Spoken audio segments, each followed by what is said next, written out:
Hola y bienvenidos a todos.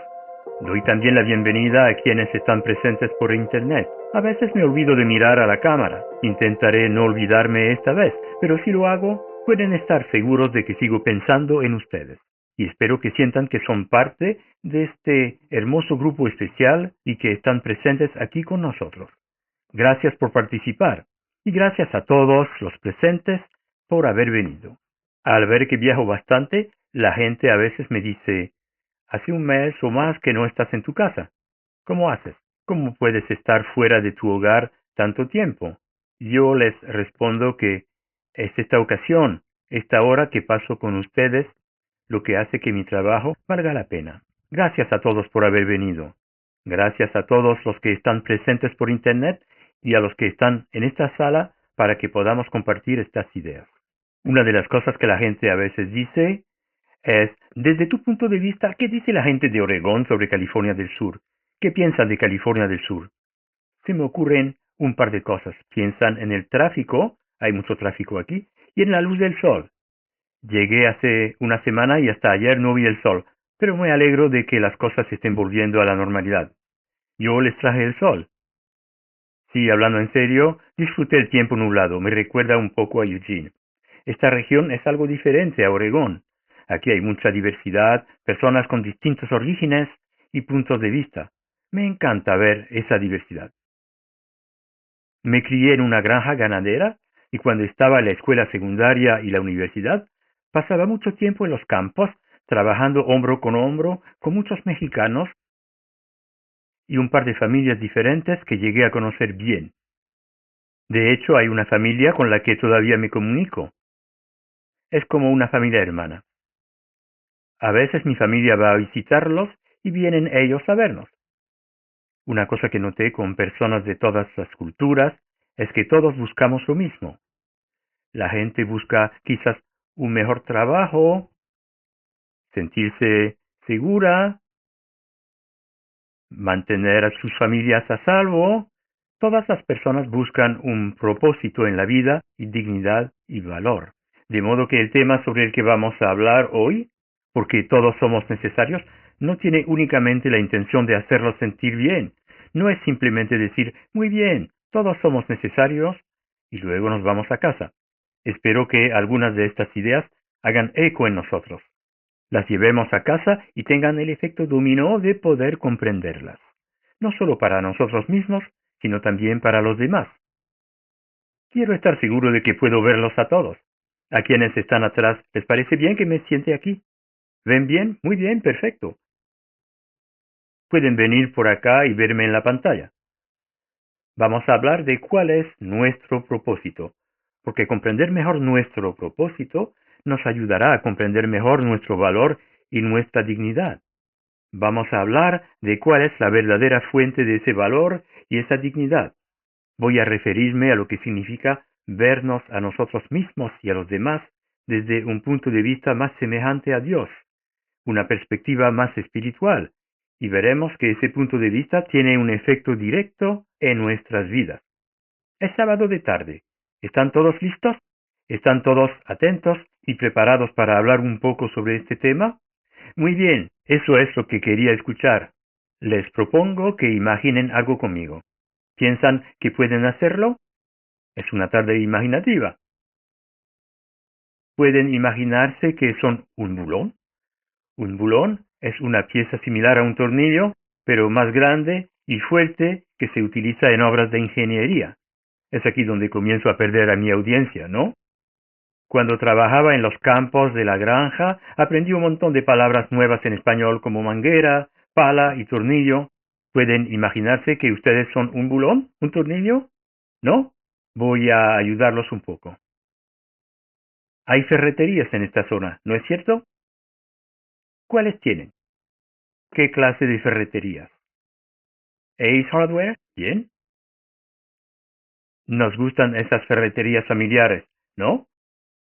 Pues han visto todas esas cajas y latas de tornillos y bulones que hay en las ferreterías. Imagínense que ustedes son uno de esos bulones. ¿Se lo están imaginando conmigo? ¿No es cierto? Son un pequeño bulón entre los miles y miles de bulones de entre todas las cajas y latas que hay en todas las ferreterías de California del Sur. Apenas un pequeño bulón. Pronto verán que me gustan las escalas y las balanzas. Entonces, en una escala de 1 a 10, ¿qué valor piensan que tendrían? ¿Un 10? Podríamos detenernos en este punto. Mucha gente diría 0 o 1 si son apenas un pequeño bulón. ¿De veras se están imaginando que son un bulón? Muy bien. ¿Un pequeño bulón? Sí, quizás mucha gente diría que sería un 1. Pero, ¿y si se enteraran de que son un bulón especialmente fabricado? ¿Se sentirían mejor? Quizás llegarían a considerarse un 2 o algo así. ¿No es cierto? Y si se enteraran de que son bulones creados con un propósito y que ese propósito es mantener unidas enormes vigas de acero, como las de los puentes. ¿Tienen puentes en esta ciudad, verdad? Bien, imaginemos que hay un puente, un solo puente entre dos enormes centros poblados. Y ustedes son un bulón en ese puente que mantiene unidas enormes vigas de acero. Por lo tanto, sin ustedes, las vigas colapsarían. El puente se caería.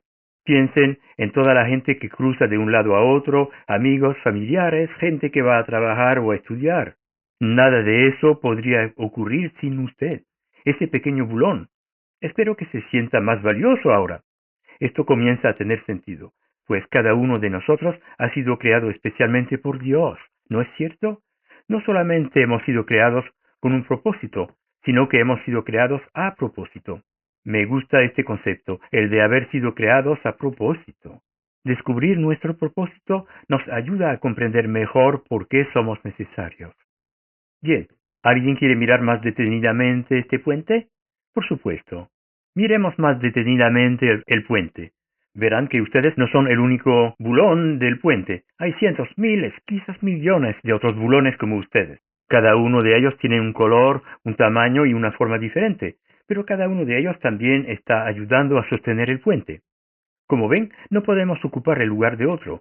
No encajamos en el lugar de otro y nadie más puede ocupar nuestro lugar, pues todos fuimos especialmente creados. Y si somos así necesarios como bulones, imagínense cuánto se nos necesitará como descendientes de Dios, como hijos e hijas de Dios. Sin embargo, no es así según el mundo, ¿verdad? El mundo tiene una forma algo diferente de medir nuestro valor y nuestra dignidad. ¿Conocen esas balanzas de baño a las que uno se sube e indican el peso? Bien, vamos a hacer algo parecido en la pequeña computadora que tengo aquí conmigo. Con esta moderna computadora vamos a construir algo así como la escala de valores del mundo. Vamos a programarla con todas las cosas que el mundo dice que nos dan nuestro valor y dignidad. ¿Han oído la expresión valor neto? Bien, ¿cuáles son las cosas que el mundo dice que determinan nuestro valor? El dinero, sí. ¿Cuánto dinero tenemos o quizás no tenemos? ¿Qué más? Los bienes. Claro, según el mundo, la cantidad de bienes y cosas que tenemos determina nuestro valor, ¿no es cierto? ¿Qué más? Oh, sí, la cantidad de seguidores que tenemos en Facebook, los me gusta o like que nos dan, ¿no? La cantidad de amigos que tenemos, sí, ¿qué más? La inteligencia, ¿cuánta inteligencia tenemos? Por supuesto. ¿Cuánto tiempo? ¿Cuántas guitarras tenemos? Nunca antes oí eso. ¿Qué más determina nuestro valor según el mundo? La raza, ¿no es cierto? El género, el grupo étnico, quizás nuestra procedencia, el cargo que ocupamos, sí, nuestro trabajo, cuán importante es nuestro empleo o profesión, nuestra formación, sí, el auto que conducimos, sí, esas son las cosas que el mundo dice que nos dan nuestro valor. Ahora bien, a veces conectamos todas esas cosas y al intentar medir nuestro propio valor, nos subimos a la balanza del mundo y sentimos que las cosas están muy bien, que nos está yendo bien. Otras veces nos subimos a esa balanza y vemos que la aguja apunta hacia abajo y que las cosas se han puesto difíciles en nuestra vida. A veces podemos pensar que la gente nos está juzgando y que lo está haciendo con su propia escala de valores. ¿Han notado esto? ¿Lo han sentido? No creo que haya algo peor que ser juzgado con la escala de valores de otro. Pero si no tenemos cuidado y si somos honestos y autocríticos, nosotros también podemos estar juzgando a otros con la escala de valores del mundo. Y seguramente no queremos hacer eso. Y a menudo vemos que somos nuestro crítico más severo. Puede que nos miremos en el espejo y digamos, soy demasiado bajo, no tengo suficiente inteligencia, no tengo suficiente lo que sea, no tengo suficiente dinero, etcétera, etcétera, y todas estas cosas que juzgamos de nosotros mismos, midiéndonos y limitándonos conforme a la escala de valores del mundo. Pero ¿no creen que hay una forma distinta de vernos a nosotros mismos? ¿No hay otra forma de medir nuestro valor? Quiero decir, mirando a la gente que está presente aquí hoy o considerando su propia experiencia, les pido que tomen 10 segundos para cerrar los ojos y pensar en alguna persona de su vida que ustedes consideren muy valiosa. Tan solo 10 segundos.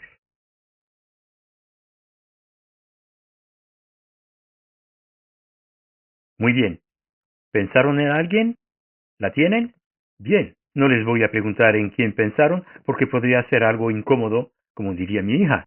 Pero sí les voy a preguntar por qué pensaron en esa persona.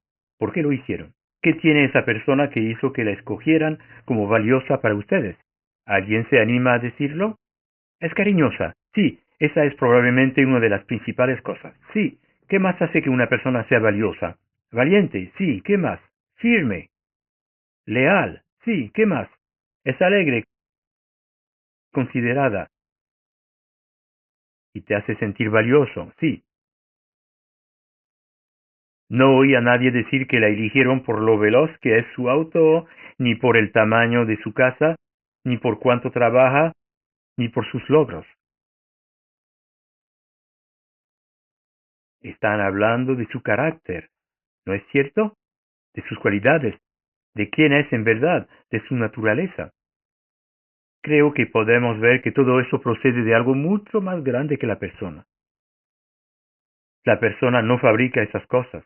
Esas cosas nos llegan desde algo más grande. Tomemos, por ejemplo, el amor. Alguien que expresa amor. Ese amor no depende del tamaño de su cerebro, ni de su corazón, ni del alcance de su brazo para ayudar a alguien a cruzar la calle. Hay algo más allí. Yo diría que ese algo es Dios. La naturaleza de Dios fluye a través de nosotros. Ahora bien, conozco a mucha gente que ni siquiera cree en Dios y pone en duda la existencia de Dios. Puedo llegar a entender ese punto de vista en función del concepto que se tenga de Dios. ¿Conocen los nuevos telescopios que se están instalando? El anterior era el Hubble. ¿Cómo se llama el siguiente? Webb. Y creo que están por fabricar otro más. Esos telescopios están llegando a regiones cada vez más lejanas del universo y probando que el universo es aún más infinito de lo que se pensaba. No sé bien cómo sería más infinito, pero diría más infinito de lo que se pensaba antes. Como ven, el universo es vasto y, sin embargo, a veces nuestro concepto de Dios es demasiado pequeño como para concordar con ese universo.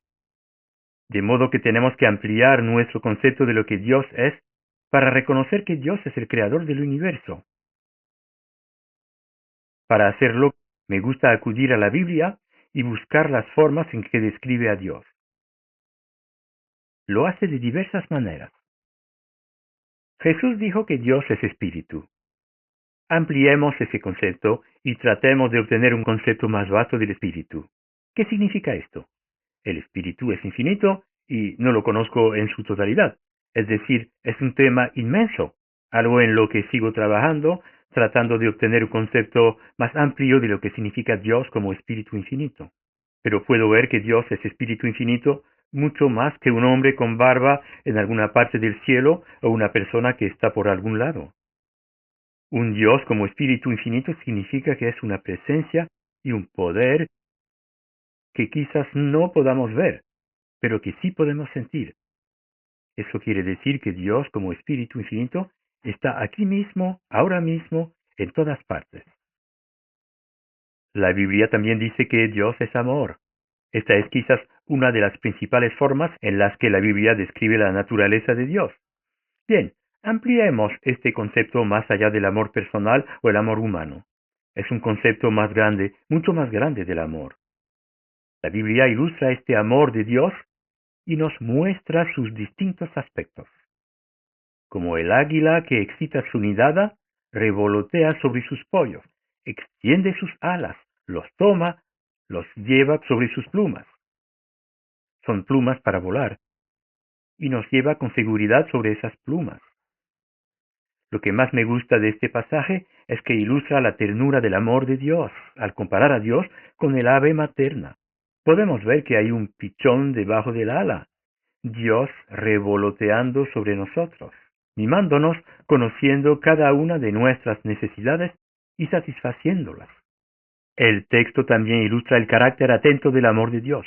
Miren eso, el ave no se distrae, Dios no se distrae.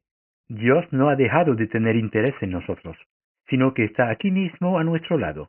Y esto también ilustra el poder, la fuerza del amor. Bien, podemos pensar en la ternura, pero tenemos que recordar que hay fuerza en el amor. El pasaje ilustra que esta fuerza del amor es capaz de superar cualquier obstáculo. ¿Alguno de ustedes ha enfrentado un obstáculo en su vida? ¿Ha tenido desafíos o problemas? Cuando aparecen dificultades, cualesquiera sean, Dios nos toma, nos lleva sobre su espalda y nos eleva por encima y más allá del obstáculo, sea cual sea. Desde el comienzo mismo de la Biblia, el Génesis se refiere a Dios como el único creador. Otro nombre para la palabra creador es causa.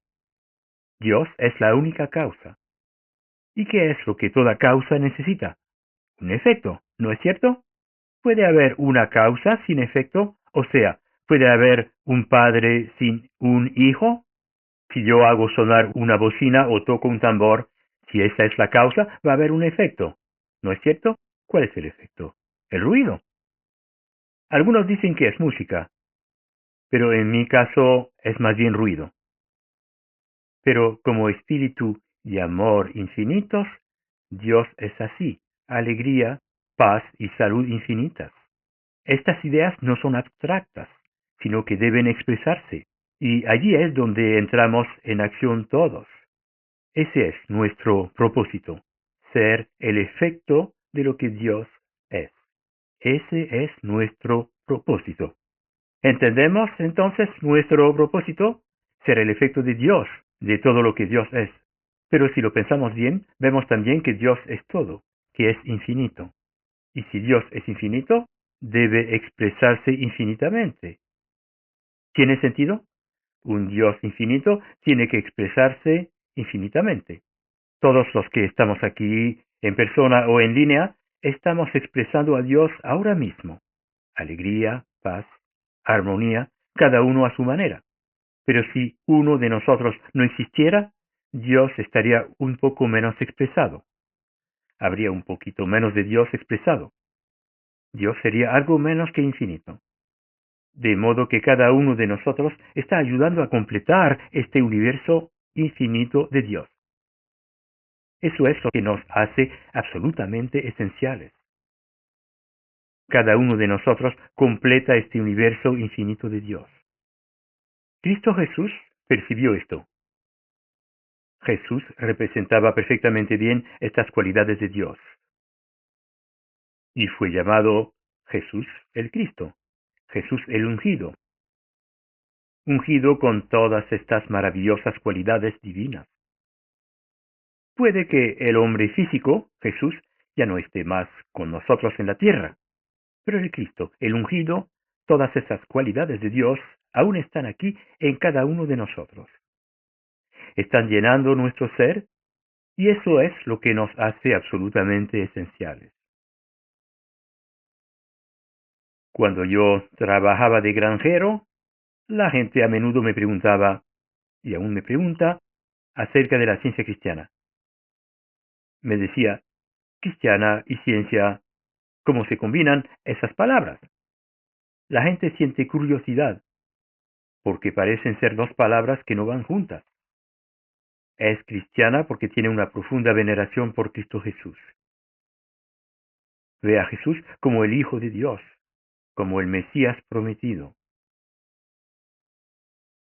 Y espero que con la charla de hoy descubran algunas otras áreas en las que me refiero al cristianismo de esta ciencia. ¿Y por qué la palabra ciencia? La gente habla de la ciencia o piensa en la ciencia como conocimiento en general o como conocimiento que puede ponerse en práctica en la vida diaria. De hecho, asistí a la universidad en San Luis Obispo. ¿Alguien sabe dónde queda San Luis Obispo? Es una ciudad situada en la región costera, a unas 4 horas de aquí. ¿Alguien quiere decir algo más sobre esta ciudad? Sí, eso es lo que me dijeron allí también. Pensaban que estaba en California del Norte o California Central. Soy licenciado en Ciencia de los Cultivos. Allí está la palabra ciencia. Estudié, quizás no tanto como debía, pero estudié y aprendí sobre cultivos, plantas y suelos y cómo estos elementos interactúan entre sí. Luego mantenía esas ideas en la mente y me resultaban útiles para cultivar la tierra. Me ayudaban a cultivar y a ser un mejor granjero. De esa forma veo la ciencia cristiana. Tomamos ideas, pensamientos, tales como los que he compartido hoy con ustedes. Los mantenemos presentes en nuestra conciencia y luego los usamos en nuestra vida diaria. Y vemos que nos ayudan. Es más que una especie de filosofía. Es una ciencia que realmente podemos usar. He estado hablando de estas ideas. Ahora quisiera contarles la historia de una persona que aplicó estas ideas acerca de obtener un concepto más claro de Dios y el efecto directo que esto tuvo sobre su vida. Una mujer a la que conozco, amiga mía, se crió en una familia disfuncional. Hasta recibía un trato abusivo. Nunca le dijeron que era esencial o que era necesaria. Sus padres ni siquiera le dijeron que la amaban cuando era pequeña. Nunca le dijeron que la amaban. ¿Pueden creerlo? Ella pasó por largos y oscuros periodos de depresión, momentos en que sintió el deseo de quitarse la vida.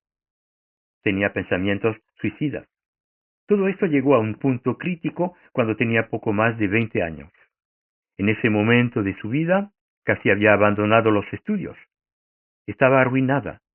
No tenía amigos y era adicta a las drogas. Una noche ella estaba pensando en todo esto. ¿Alguna vez han tenido una de esas noches en las que dan vueltas en la cama pensando en algo concreto sin poder dormir? ¿Alguna vez tuvieron una noche así? Bien, así era esa noche para ella. Pensaba en la situación en la que estaba y no encontraba esperanza, a tal punto que llegó a la desgarradora conclusión de que poner fin a su vida era su única opción. Imagínense eso, acabar con su vida como la única opción. Hoy en día se oye hablar mucho sobre el suicidio. Creo que especialmente entre los jóvenes, o por lo menos allí es donde más nos afecta. Hay mucha gente que siente que poner fin a su vida es su única opción. Al día siguiente, mi amiga escribió una nota de suicidio y luego se dirigió a un puente que era conocido en el área porque algunas personas lo habían usado para suicidarse. Ella iba a acabar con su vida. Mientras se dirigía al puente, se encontró con una mujer a la que conocía bastante bien. Esta mujer se dio cuenta de que algo estaba mal y dedicó algo de su tiempo. Eso fue todo lo que hizo, dedicar algo de su tiempo para hablar unos instantes con ella. Por último le dijo, tengo un libro que creo que podría ayudarte. Y le entregó un ejemplar de este libro, Ciencia y Salud, con la llave de las Escrituras, escrito por la descubridora de la ciencia cristiana, Mary Baker Eddy. El libro explica el método de la ciencia cristiana para comprender la Biblia y cómo podemos vivir y experimentar las promesas que la Biblia contiene. La Biblia está llena de promesas. Es lo que más me gusta de ella. Todos pensamos que tenemos nuestros propios problemas en nuestras vidas y quizás hasta creemos que somos los únicos que tienen esa clase de dificultades. Bien, los personajes de la Biblia también tenían toda clase de problemas. Hay muchas promesas en la Biblia. Promesas de seguridad, de curación, de salud, de obtener un concepto más claro de nuestra propia naturaleza, de nuestro valor y nuestra dignidad. Todas estas promesas están allí. La religión era la última cosa en el mundo de la que mi amiga quería oír hablar en ese punto de su vida, pero considerando que su conocida había sido tan amable con ella, aceptó el libro y se fue. Finalmente no se tiró desde el puente, o probablemente yo no estaría contando esta historia. Más tarde, volvió a su casa y comenzó a leer el libro, aunque lo hizo con la intención de probar cuán ridículos eran la religión y el cristianismo. Al leer, tuvo una lucha mental con las ideas que el libro presenta y las resistió. Eran ideas nuevas para ella, ideas nuevas respecto a la naturaleza de Dios, que decían que Dios era todo amor, no un Dios crítico, vengativo y castigador. Además, leía ideas nuevas respecto a sí misma, que como hija de Dios, ella era enteramente buena, pura y digna de ser amada. Cuanto más leía el libro, más sentido tenía para ella. Entonces un día hizo una pausa para echar un vistazo a su vida y se dio cuenta de que las cosas habían cambiado mucho. La universidad, que siempre le había resultado difícil, ahora le parecía más fácil. Aprobó todas las materias y siguió estudiando hasta recibirse. Luego se anotó en un curso de posgrado y obtuvo una maestría. El dinero siempre había sido un problema para ella. Un día se dio cuenta de que sus necesidades eran satisfechas más naturalmente y nunca más volvió a preocuparse por saber cómo pagaría su próxima comida.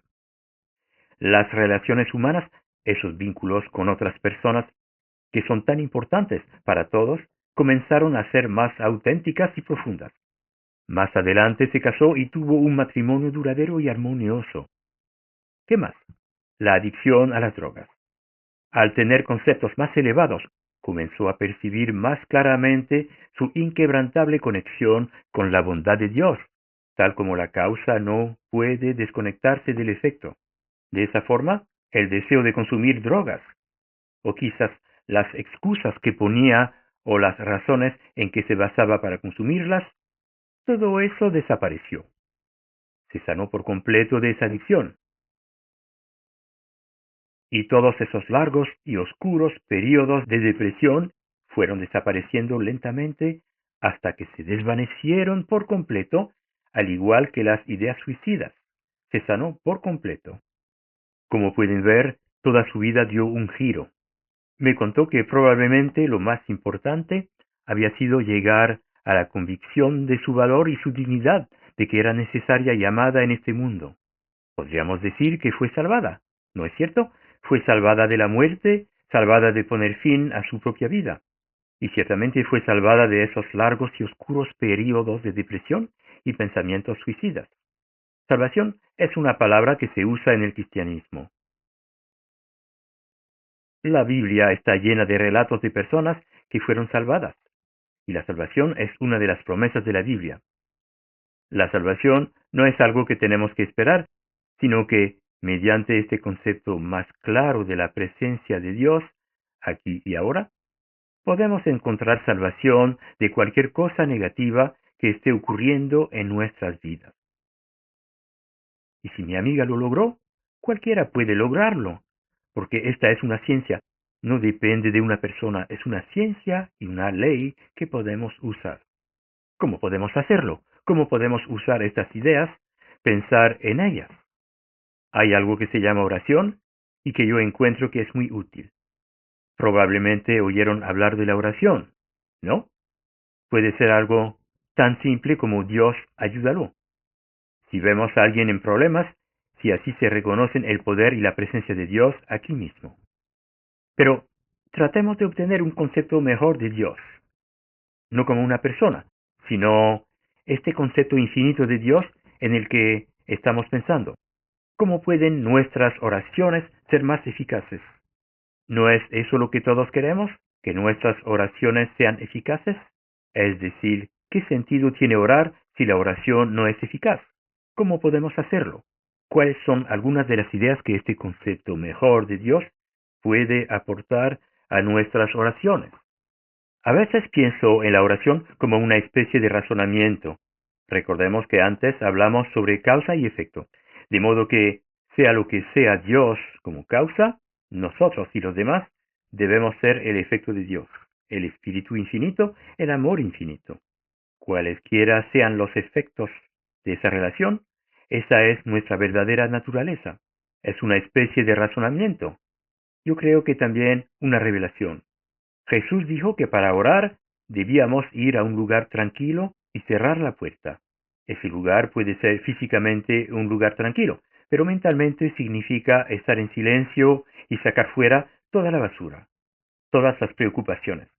Si estamos orando por algo específico, significa dejar fuera el lado oscuro y estar abierto a recibir, a que se nos revele la naturaleza de Dios y, por lo tanto, nuestra propia naturaleza. No son meramente las palabras. La oración no es el objeto final, pero nos ayuda a entrar en ese lugar donde podemos sentir la bondad de Dios, aquí y ahora mismo. La oración no ignora de pronto las cosas malas que suceden en nuestras vidas. No ignora lo mal que nos sentimos cuando nos enfermamos, ni las situaciones difíciles en las que nos encontramos. Tampoco hace que nuestra vida se transforme de inmediato en un lecho de rosas y que todo sea perfecto por el resto de nuestras vidas. Seguirán apareciendo cosas que nos impulsan a orar, pero la oración es una forma de encontrar soluciones a los problemas y navegar las circunstancias en que nos encontremos. A veces nuestro mundo parece ser una mezcla de elementos físicos y mentales. Leemos las noticias o miramos por la ventana y quizás sentimos que las cosas simplemente son así. Nos miramos al espejo y parecemos ser una mezcla de elementos físicos y espirituales o mentales.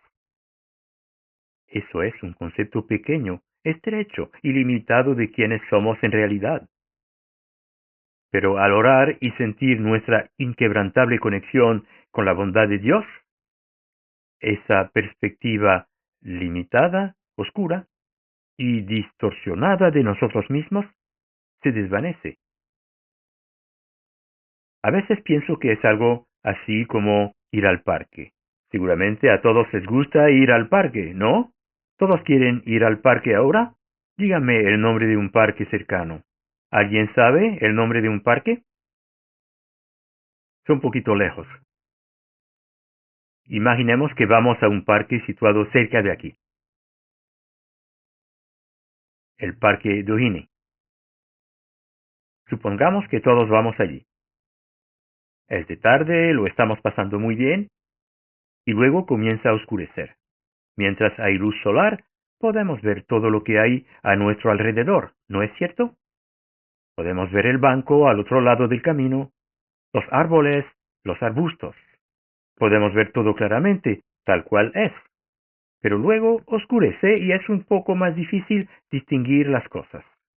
Lo estamos pasando muy bien, pero de pronto nos perdemos y pensamos, soy el único que queda aquí, estoy solo, todos se fueron.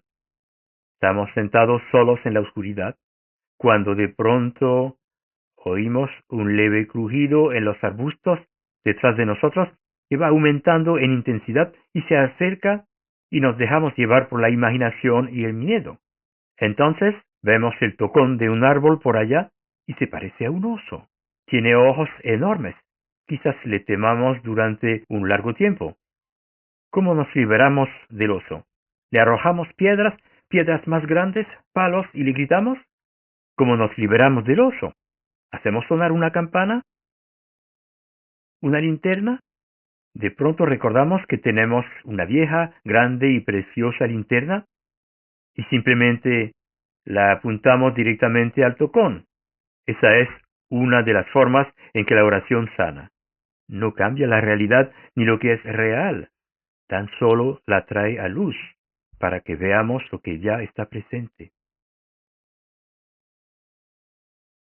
He sido sanado de muchas formas, muchas veces, mediante la oración de la ciencia cristiana, y he estado pensando qué historia o qué curación contarles. La historia del parque y del oso es apenas una ilustración de cómo funciona la oración. Algunas veces la curación es rápida, pero otras lleva cierto tiempo y debemos ser persistentes. Quiero compartir con ustedes una curación que ocurrió rápidamente. Estaba en mi casa colocando ladrillos. Me gusta decir que estaba colocando ladrillos. Da a entender que sabía lo que hacía. En realidad solo estaba construyendo un pequeño sendero con ladrillos. Mientras trabajaba a un costado de mi casa, metí la mano detrás del revestimiento de madera de la casa y al sentir un dolor agudo, retiré la mano y un escorpión cayó al suelo. Me había picado un escorpión y me dolía mucho. Mi primer pensamiento fue, esto sí que duele. Había escuchado a otras personas que habían sido picadas por escorpiones decir que dolía mucho y durante unas cuantas horas. Era como estar otra vez en el parque con el oso aterrador. Estaba observándolo y teniendo pensamientos de temor e inquietud. Entonces pensé, un momento, aún tenía el concepto de la bondad siempre presente de Dios. Este concepto todavía estaba en alguna parte de mi pensamiento, por lo que comencé a traerlo a la superficie. Pensé, Dios lo creó todo. Todo lo que Dios creó es bueno. Él no creó una cosa que vaya a dañar a otra. Comencé a sentirme un poco mejor. Más tarde alguien me preguntó, ¿tomaste algún calmante para aliviar el dolor? Podría haberlo hecho, pero ni siquiera lo pensé. No es mi manera de pensar. He visto que la clase de oración que enseña la ciencia cristiana es tan eficaz que ni siquiera consideré esa posibilidad. Podría haber ido a la puerta de emergencia médica, pero tampoco lo hice. Sí pensé, es probable que necesite ayuda. Esto es algo grave. Por lo tanto, llamé a un practicista de la ciencia cristiana. Un practicista de la ciencia cristiana es alguien que ora para ayudarnos a obtener un concepto más claro de la realidad y así sanar toda clase de situaciones. He oído a la gente decir, cuando dices que tienes un problema y estás orando para lograr un concepto más claro, puedo entender cómo se produce la curación, pero ¿cómo actúa el tratamiento de un practicista de la ciencia cristiana? Es decir, el practicista puede estar a cientos o quizás miles de kilómetros de distancia. ¿Cómo puede ayudar? Piensen en la historia del oso. Allí están ustedes. Recuerden que están en la oscuridad. ¿Pueden volver a imaginarse que están en el parque, en la oscuridad, completamente solos? De pronto ven un oso aterrador. ¿Qué hacen? Sacan su linterna y la apuntan al oso, pero la linterna no tiene pilas. ¿Alguna vez tuvieron una linterna sin pilas? ¿Alguien tiene una linterna que funciona? Entonces, ¿qué hacen? Quizás llaman a alguien o llega alguien que les presta una linterna que funciona y la apunta al tocón de árbol y todos se dan cuenta de que no es nada más que una sombra. Lo ven todos los que están en el parque. Todos pueden ver lo que en realidad hay allí. De esa forma trabaja un practicista de la ciencia cristiana. Y aun si el practicista no aparece y ustedes siguen sentados en la oscuridad, temiendo al oso, ¿qué sucederá finalmente? Saldrá el sol. Así será. El sol va a salir. Es inevitable que llegue esa mejor comprensión, ese entendimiento más claro, porque es la única realidad que existe, de modo que la curación sucederá inevitablemente. Volviendo a mi experiencia, llamé al practicista y me dijo que iba a ayudarme. Comencé a sentirme mejor. Sabía que el practicista estaba orando por mí.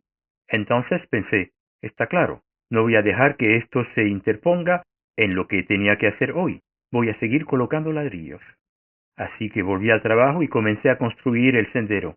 Me concentré en lo que estaba haciendo, por lo que no sé cuántos minutos pasaron, pero quizás 5 o 10 minutos después me di cuenta de que el dedo había dejado de dolerme por completo.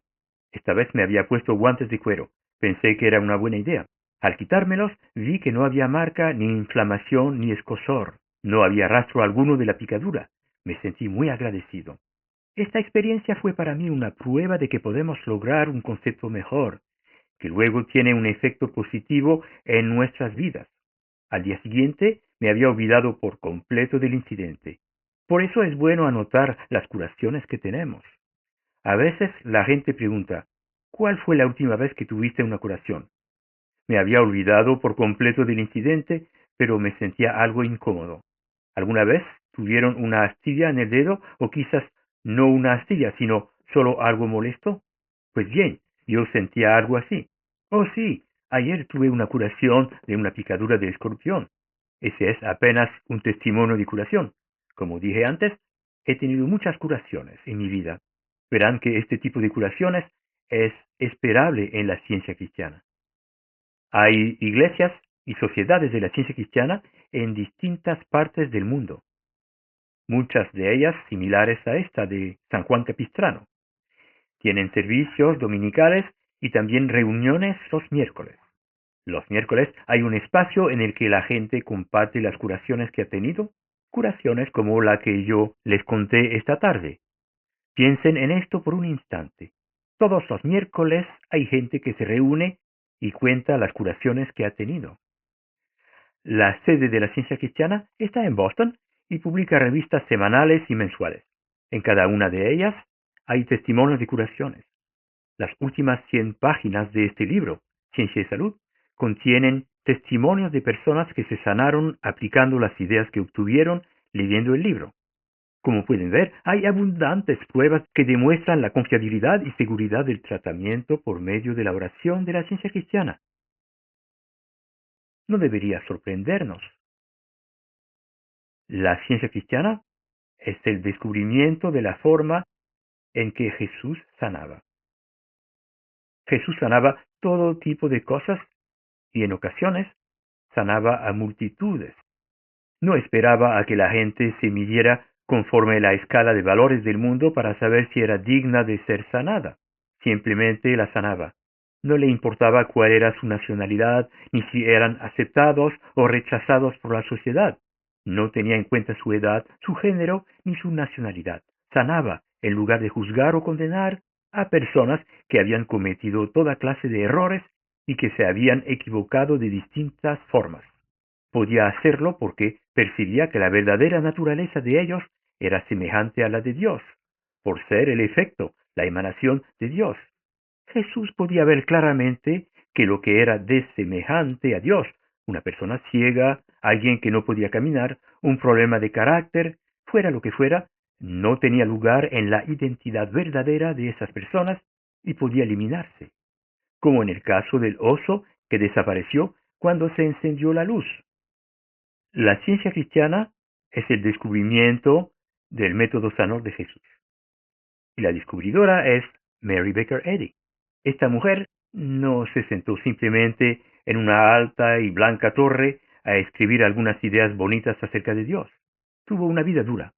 Al igual que todos nosotros, estaba buscando soluciones a los problemas de su vida. Me gustaría contarles brevemente cómo fue su vida. Los invito a retrotraernos a la década de 1840.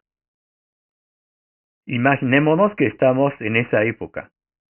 Por entonces ella tenía algo más de 20 años. En ese punto de su vida se enamoró y se casó. Pero menos de un año después de la boda, su esposo contrajo fiebre amarilla y murió. Ella se quedó sola y esperando un hijo. Su familia intentó ayudarla a criar el niño, pero después de un tiempo decidió que sería mejor enviarlo a vivir con otra persona. Como les dije antes, me gustan las escalas y las balanzas. Entonces, en una escala del 1 al 10, ¿cuánta influencia piensan que tendría una mujer en la década de 1840 para recuperar la custodia de su hijo? Sí, prácticamente ninguna. En ese momento de su vida ese niño significaba todo para ella. Era todo lo que tenía, pero le fue arrebatado. Durante un tiempo le perdió el rastro. En efecto, perdió a su esposo y perdió a su único hijo. Imagínense cuán duro fue todo esto para ella. Siendo mujer en esa época, cómo iba a conseguir un empleo para sustentarse.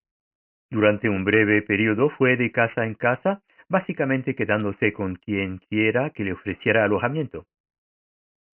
Con los criterios actuales, yo diría que durante ese breve lapso, ella fue una indigente. Agreguémosle a todo esto la enfermedad crónica que padecía, que la mantenía postrada en cama y que iba empeorando. Pasaba largos periodos en cama. Si ponemos todas estas cosas juntas, llegamos a la conclusión de que si hubo alguien que pudo haber tenido una razón para sentirse innecesaria y no amada en este mundo, podría haber sido Mary Baker Eddy en ese momento de su vida antes de descubrir la ciencia cristiana. Siguió teniendo problemas hasta tener cerca de 40 años. Entonces comenzó a concentrar sus esfuerzos en encontrar una cura para su enfermedad crónica. Se dio cuenta de que era la base de los distintos problemas que tenía en su vida. Probó muchos de los distintos sistemas médicos. Experimentó con ellos un poco. Pero mientras lo hacía, continuaba estudiando la Biblia. Ella la leía desde que era niña. Al seguir ambos caminos, vio que conducían a un punto en común, que es que la naturaleza de la enfermedad es mental. Aún padeciendo la enfermedad, ella tenía un gran amor por los demás. No quería que nadie sufriera. Esto es algo grandioso que la ciencia cristiana tiene, el deseo de que nadie sufra. Ella trató de ayudar a otros, de sanarlos, y comenzó a tener éxito. Se produjeron algunas curaciones. Nada parecido a lo que vendría después. Una de las cosas que más respeto y valoro de Mary Baker Eddy es su trabajo de curación. Fue capaz de sanar de un modo tan constante debido a su entendimiento. Aunque al comienzo sus curaciones eran más esporádicas, se dio cuenta de que iba por el camino correcto. Y luego ella se sanó a sí misma de algo que mucha gente pensó que iba a poner fin a su vida. Después de eso, se sumergió aún más en la Biblia y descubrió que sanar no es tan solo pensar buenos pensamientos y luego experimentar cosas buenas. No es alguna clase de pensamiento positivo, ni imaginar algo bueno y luego verlo manifestado, ni tampoco alguna clase de autoayuda. Ella se dio cuenta de que es la comprensión de Dios, de la que hemos estado hablando hoy, lo que produce la curación. Al comprender esto mejor, escribió: es nuestra ignorancia de Dios, el principio divino, lo que produce la aparente discordancia, y el entendimiento correcto de Él restaura la armonía. Aquí ella usa la palabra principio, que es tan solo otro nombre para describir la naturaleza de Dios. Veo a este principio como el fundamento, la fuente, la base de todo lo que realmente existe. Podríamos decir que es nuestra ignorancia de que Dios es nuestra fuente lo que produce la aparente discordancia. Es nuestra ignorancia de la totalidad y la bondad de Dios, de su presencia aquí y ahora, lo que produce la aparente discordancia, y la comprensión correcta de Dios restablece la armonía. No solo se sanó de algo que todos pensaban que iba a terminar con su vida, sino de todas las enfermedades crónicas que había sufrido en su vida. Posteriormente, dedicó mucho tiempo a escribir Ciencia y Salud para que nosotros y otras personas pudiéramos obtener una mejor comprensión de Dios. Su obra tuvo una gran influencia no solo en esa época, sino también en todas las curaciones que se logran mediante la ciencia cristiana. Creo que probablemente todos queremos tener alguna clase de influencia en el mundo. ¿No queremos todos mejorar el mundo? Creo que este deseo de mejorar el mundo nos da el sentido de propósito, valor y dignidad de que hablamos antes. No se trata simplemente de personas buenas haciendo cosas buenas. Es la esencia de Dios, la bondad de Dios que fluye a través de cada uno de nosotros. Hemos dedicado buena parte de la tarde a hablar de cómo obtener un concepto más claro de Dios puede beneficiarnos. Recuerden que el título de la conferencia es Porque todos somos necesarios. ¿Cómo podemos difundir este concepto para que llegue a otros? Nuestros pensamientos tienen influencia sobre otras personas. ¿Cómo podemos difundir este mejor concepto de Dios? Mostrar este efecto a nuestras comunidades. ¿Alguno de ustedes cocina pan todavía? ¿Usted lo hace? Bien. Entonces dígame qué es lo que más se necesita en una receta de pan. ¿Harina, agua o levadura? Sí, exactamente. Las tres cosas son necesarias, ¿no? Cada una de ellas es imprescindible, esencial. No es posible hacer pan sin cada uno de estos ingredientes. Esto quiere decir que los tres tienen el mismo valor. Lo mismo sucede aquí en el universo de Dios. Todos y cada uno de nosotros somos necesarios. No importa cuál sea nuestro género, ni nuestra raza, ni nuestro origen. Todos tenemos el mismo valor. Sé que es muy sencillo decir, oh sí, todos valemos lo mismo. Pero esto incluye al tipo que te cruzó en el tráfico cuando venías a esta charla hoy. Incluye a esas personas en el trabajo, la universidad, el hogar, con las que quizás no se estén llevando bien. Todos tenemos igual valor como hijos e hijas de Dios, como el efecto necesario de Dios del que hemos estado hablando. Incluye a personas de diferentes orígenes, diferentes puntos de vista e incluso a aquellos que podríamos pensar que son una amenaza real para nosotros mismos, para los demás o para las cosas que amamos. Eso no quiere decir que simplemente aceptemos o permitamos pensamientos o acciones de semejantes a Dios, ni en nosotros mismos ni en los demás, sino que es una forma de eliminar estos problemas, de traer progreso y curación a los principales problemas de la sociedad. Ahora voy a contarles una última historia que muestra cómo nuestros pensamientos pueden tener un efecto positivo en los demás y en nuestra comunidad. Un hombre al que conozco se sintió acosado por la policía durante muchos años. Sentía que lo detenían, lo registraban y lo seguían más que a nadie. No tenía ningún tipo de antecedentes policiales. Entonces, lo único a lo que podía atribuir lo que sucedía era el color de su piel. Este hombre es negro. Todo esto lo enojaba, lo frustraba. Simplemente lo veía como un claro acto de racismo, o tal vez como ignorancia. Y luego una noche volvió a suceder.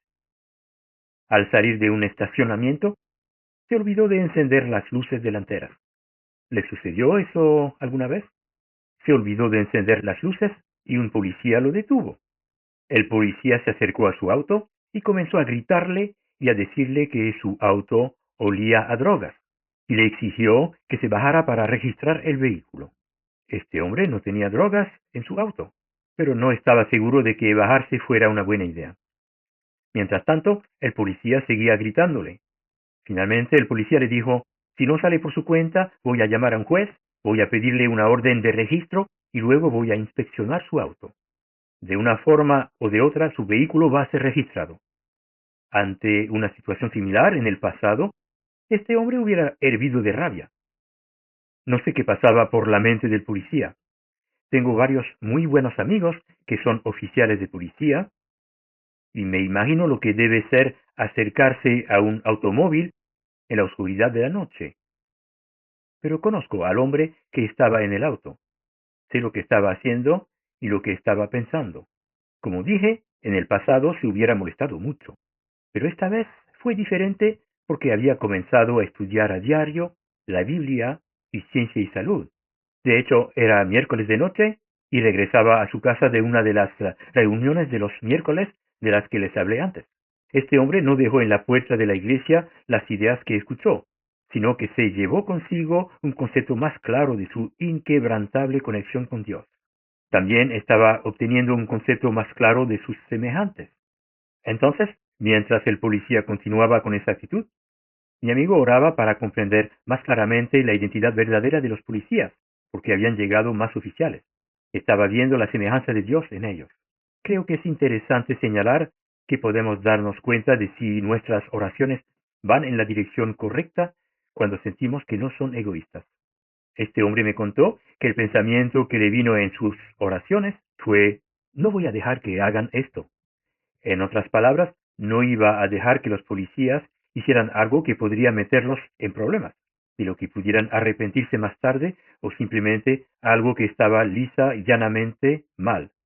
Mientras oraba de esta manera, dijo que en algo así como un minuto notó que el comportamiento del policía que estaba a cargo cambió, se calmó, y luego, al poco tiempo, ese policía caminó tranquilamente hasta su auto y dijo con voz muy respetuosa: Señor, lamento decirle que voy a tener que multarlo por conducir sin las luces delanteras encendidas. Ninguna referencia a drogas. Tampoco habló de registrar el auto. Este hombre aceptó la multa y se fue. Me gustaría terminar la historia diciendo que no lo multaron, pero sí lo multaron y más tarde escribió lo siguiente: mis oraciones me ayudaron a mí y ayudaron a los policías involucrados. Esto demuestra el efecto que nuestro pensamiento puede tener en nuestra comunidad. Aprendí que nunca tengo que sentirme indefenso ante la injusticia de ningún tipo. Creo que lo que sucede con la injusticia es que a veces sentimos que los problemas a solucionar son demasiado grandes. Esa injusticia, lo que sea que esté pasando, está demasiado arraigada, pensamos. Pero este es solo un pequeño ejemplo de por qué no tenemos que sentirnos indefensos. Algunas personas me han dicho, tu amigo no sanó todas las injusticias que hay en el mundo, ni todas las tensiones que se generan entre la gente. Es cierto, pero hizo un poquito. Y creo que eso es todo lo que se nos pide que hagamos. Es parecido al ejemplo del bulón. Solo se nos pide que hagamos ese poquito. Para finalizar, ese hombre escribió, ahora veo la oración como una forma proactiva de manejar situaciones tensas. Creo que todos estaríamos de acuerdo en que fue una situación bastante tensa que muchas veces todos hemos visto terminar de manera violenta. De modo que ver a los demás más claramente por lo que realmente son no ignora lo que está sucediendo, sino que nos ayuda a ser una influencia para bien en nuestra comunidad. Ahora los invito a pensar durante apenas 30 segundos en alguna injusticia o algo de semejante a Dios que esté ocurriendo en su comunidad o incluso en el mundo, algo que les gustaría que cambiara. Solo piensen en una cosa. Al pensar en eso, verán que la única base para una solución real y duradera es comenzar desde la base de harina, agua y levadura. Que todos somos creados iguales, que la semejanza a Dios en todos es absolutamente esencial. Y comenzar de esta forma traerá soluciones perdurables. Quizás participemos en alguna organización comunitaria y está bien hacerlo. Tenemos que comenzar desde esta base y no tenemos que esperar a que alguien más lo haga, al igual que el hombre de la historia. ¿No es cierto? Él sabía esto e impactó a todos los policías. Hoy hemos hablado de la escala de valores del mundo. Hemos visto que no podemos juzgar nuestro valor y dignidad de esa forma porque no considera quiénes realmente somos. El problema con la escala de valores del mundo es que siempre es limitada. ¿No es cierto? Nuestras vidas siempre están cambiando. Verán que a veces la aguja apunta hacia abajo. Quizás algunos de ustedes sean estudiantes. Si creen que su valor depende de cómo les vaya como estudiante, tal vez académica o socialmente, ¿qué sucederá si no les va tan bien? Y si por alguna razón tienen que abandonar los estudios, ¿en qué basarán su valor y dignidad? Si son padres, no creo que esto sea una sorpresa. Cuando sus hijos crezcan y se vayan del hogar, ya no van a estar cerca. Entonces, ¿en qué basarán su valor o dignidad? Y si los despiden de su empleo, se jubilan o tienen un problema personal con alguien, en todos estos importantes aspectos de nuestras vidas, no es tanto lo que hacemos, sino cómo lo hacemos lo que nos da nuestro valor y dignidad. Me refiero a las cualidades divinas de alegría, inteligencia y amor que expresamos en nuestra familia, en los estudios y en la comunidad. Eso es lo que nos da nuestro valor y nuestra dignidad. ¿Conocen a Simone Biles? ¿Quién es? Una gimnasta, sí. Creo que si hay algo en lo que todos están de acuerdo, es que ella es probablemente la mejor gimnasta femenina del mundo en este momento. ¿Recuerdan lo que le pasó en los últimos Juegos Olímpicos hace un par de años? Comenzó a sentirse insegura cuando hacía sus ejercicios gimnásticos. La prensa llamó a este caso los twisties, volteretas que dan los gimnastas y que en este caso se asoció a un bloqueo mental. Biles decidió abandonar los Juegos Olímpicos. Imagínense eso. La mejor gimnasta del mundo abandonó los Juegos Olímpicos. ¿Qué pasó luego? Ella recibió muchas críticas por su decisión. Mucha gente la juzgó desde su propia perspectiva de lo que son el valor y la dignidad, pero también recibió mucho apoyo. 4 o 5 días después de abandonar los Juegos Olímpicos, ella tuiteó lo siguiente: la efusión de amor y apoyo que he recibido me ha hecho darme cuenta de que soy más que mis logros en la gimnasia, algo que antes nunca habría creído. Me encanta oír a alguien reconocer que es más que sus logros. Somos más que nuestro género, nuestra edad, nuestra raza. Esos parámetros no son adecuados para medir nuestro valor. Si lo piensan bien, ¿qué es lo que aporta un deportista? ¿No son las cualidades divinas de fuerza, inteligencia, perseverancia, equilibrio? Yo diría que probablemente un atleta puede expresar más estas cualidades en su vida diaria que en una actividad deportiva. A menudo se dice que cuando las personas se jubilan, comienzan a preguntarse, ¿y ahora cuál va a ser mi propósito? ¿Qué sentido tendrá mi existencia? Durante la pandemia, muchos trabajadores del área de la salud mental estaban muy preocupados porque todas las personas permanecían confinadas en sus casas y muchas se preguntaban, ¿importa algo lo que hago? Por el contrario, si podemos basar nuestro valor y nuestra dignidad en algo que sea permanente, algo que nunca cambie, veremos que nuestro valor no cambia en ninguna circunstancia. Podemos basar nuestro valor y nuestra dignidad en este hecho, que somos la emanación, el efecto necesario y esencial de Dios. Entonces veremos que nuestro valor nunca puede envejecer, nunca se jubila y que somos tan necesarios ahora como siempre lo hemos sido. Pasé muy bien con ustedes esta noche. Espero que esta conferencia haya sido algo más que una charla para darles ánimo o aún un poco de inspiración. Si recién están conociendo la ciencia cristiana, les sugiero que consigan el libro Ciencia y Salud y comiencen a explorar las ideas que contiene. Y si son estudiantes de la ciencia cristiana desde hace tiempo, espero que las ideas que compartimos esta noche enciendan una luz que les permita obtener un concepto más claro de quiénes realmente somos. Y al hacerlo, no podremos evitar compartirlo con otras personas y sentir el efecto dominó de lo que significa ver a los demás como realmente son. Espero que sientan la presencia de Dios amándolos ahora mismo. Ese amor de Dios y esa conexión con Dios que nos dan nuestro valor y nuestra dignidad. Me gustaría saludar personalmente a cada uno de ustedes antes de que se retiren. Espero que tengan una muy buena tarde y que se lleven estas ideas con ustedes. Gracias a todos. Muchas gracias, James. Gracias a todos. Siempre será bienvenido en San Juan. Muchas gracias por haber venido. Hay literatura sobre la mesa.